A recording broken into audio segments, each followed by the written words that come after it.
When I first got to Memphis, I headed straight on downtown. That seemed like the logical thing to do. A fella told me there was missions down there, and I figured there'd be soup kitchens too. I spent my first day just wandering around, checking out all the dumpsters and alleys and vacant buildings, and you ain't gonna believe what I found. Back behind a vacant factory building, looked like it had been locked up for years. I found a shack built out of pallets and cardboard and an old piece of tarp. It looked like a resident of one of my hobo peers. It was kind of hid, sort of tucked back in the weeds, and I happened up on it by following a path just to see where it leads. I knowed somebody was living there. You could tell by the path, and by where it was located too, pretty close to a little old concrete gully creek kind of thing where a fella could take a bath. I didn't think anybody was home, so I lifted that old tarp back, and the fella started cussing and fussing and told me to get away from his shack. He was pretty pissed off, but I couldn't blame him a bit. If somebody broke in on me like that, I'd sure as hell take a fit. I told him I didn't mean no harm, that I was a good man, and started apologizing to him and offered to shake his hand. I told him I ain't been in Memphis long, and told him how the judge brought me down here from Grove City because I was doing everything wrong.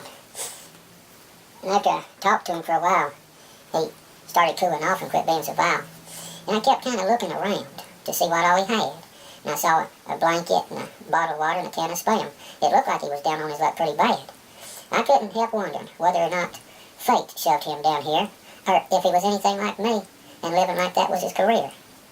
Turned out he was just a regular bum, the first Memphis friend I made. He didn't have the characteristics of a hobo, but I figured I could teach him the trade. He said his name was Charlie, and he said 2 or 3 years ago he had a job, a home, a wife, 3 kids, 2 cars, and a Harley. He said things started going south on him, and he lost all hope when he got fired from his job down at the meat packing plant for smoking too much dope. I said, I'm awful sorry to hear about that. What happened to your family and your house and all your stuff, Charlie? He said the bank took his house and his cars, and a tattooed-up feller with a ponytail got his wife, his kids, and his Harley. I told him I had a problem with a tattooed-up feller, too. Then I left there and went back out on the street. It was starting to get dark, and I had to find me a place to spend the night and get something to eat. But I don't think Charlie realized the honorable hobo that I am, because as hungry as I was when I left there, he still had that can of Spam. Well, I walked around for a while and hustled up $5 or $6 from old drunks staggering out of bars, and went down to the convenience store and bought me a sandwich and a bottle of water and slept out under the stars. I got up early next morning and got out my sign and set up shop over there at that office building on the corner of 17th Street and Vine. Business was kind of fire that morning as folks was going into work. But as they started coming back out around lunchtime and seeing me still there, about all I could get from anybody was a smirk.